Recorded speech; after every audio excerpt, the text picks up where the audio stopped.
اللہ یاری صاحب، میں گیا تھا علی بھائی کے پاس، انجینئر محمد علی مرزا صاحب کے جی پاس صاحب، نا، جی جناب. تو ان سے میری وہی حدیث خلیفتین پہ جو ہے نا انہوں نے مجھے دعوت دی تھی خود ہی. بہرحال میں گیا وہاں پر ان سے جو ہے نا. اچھا، ایک آدمی نے مجھے کلپ بھیجا ہے کہ وہ کسی کو ڈانٹ رہے تھے حدیث خلیفتین پہ. وہ آپ ہی تھے؟ وہ میں نے دیکھا نہیں ہو، لیکن وہ جی جی اندازہ ہوا کہ وہ کسی پہ غصے ہو رہے تھے، وہ آواز اٹھا رہے تھے. وہ آپ ہی تھے یا کوئی اور تھا؟ جی جی اللہ یاری صاحب، وہ میں ہی تھا. اچھا اچھا اچھا. میں ہی تھا. کہ اس کو کیوں غصہ دلایا آپ نے؟ وہ دراصل انہوں نے مجھے خود ہی دعوت بھی دی تھی آنے کی. دراصل میں نے تو ان سے جو ہے نا لائیو سیشن میں سوال کیا تھا، جس طرح میں آپ سے بات کروں اسی طرح میں نے ان سے سوال کیا تھا. تو انہوں نے کہا تھا آ جائیں تو میں انشاءاللہ آپ کو تسلی کرواؤں گا. تو بہرحال تو میں گیا. انہوں نے آپ رہنے والے کہاں سے گئے تھے ان کے پاس؟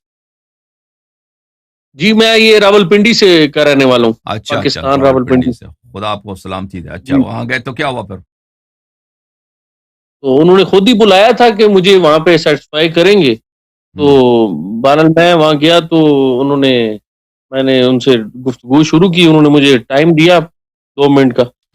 جیسے ہی میں یعنی کہ بولنا شروع ہی کیا تو انہوں نے بیچ میں مجھے جو ہے نا 2 دفعہ مجھے انہوں نے خود بیچ میں روکا کہ نہیں، آپ جو کہنا چاہ رہے ہیں وہ میں بیان کرتا ہوں. میں نے کہا ٹھیک ہے آپ بیان کریں. جیسے کہ وہ صحیح مسلم کا مقدمہ ہے، وہ میں نے جو ہے نا مقدمہ پڑھا تھوڑا سا. تو انہوں نے پھر باقی خود ہی انہوں نے نا پڑھنا شروع کر دیا.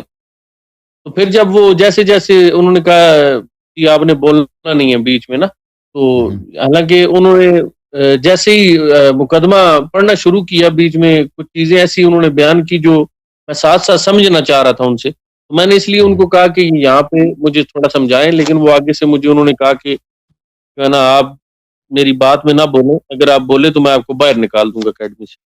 اس طرح کی انہوں نے بہرحال مجھے آپ جو کو نا یاد انہوں ہے نے. آپ کیا پوچھنا چاہ رہے تھے اس سے؟ جی جی میں نے ان سے پوچھا یہ تھا کہ یہ جو اصول آپ نے بیان کیا حدیث خلیفتین کے حوالے سے، انہوں نے اصول ایک بیان کیا کہ ہر حدیث کا جو مدلس راوی ہوتا ہے اس کی ہر حدیث کا الگ سے سماع جو ہے نا وہ ثابت کرنا ہے آپ نے. تو پہلے تو انہوں نے جو آپ اگر شروع میں دیکھیں تو میری جو ان سے ڈبیٹ ہوئی تو انہوں نے کہا کہ آپ جو ہے نا اس کا سماع کی تصریح پیش کریں. تو ہم نے سماع کی تصریح دکھا دی شریک کی رکین کے ساتھ. تو اس پہ انہوں نے کہا کہ نہیں جی، مدلس جو راوی ہوتا ہے نا اس نے ہر حدیث کا الگ سے سماع ثابت کرنا ہوتا ہے. تو یہ اللہ یاری صاحب میں نے آپ سے بھی جو ہے نا اسی لیے میں آپ سے کال پہ اسی لیے آیا ہوں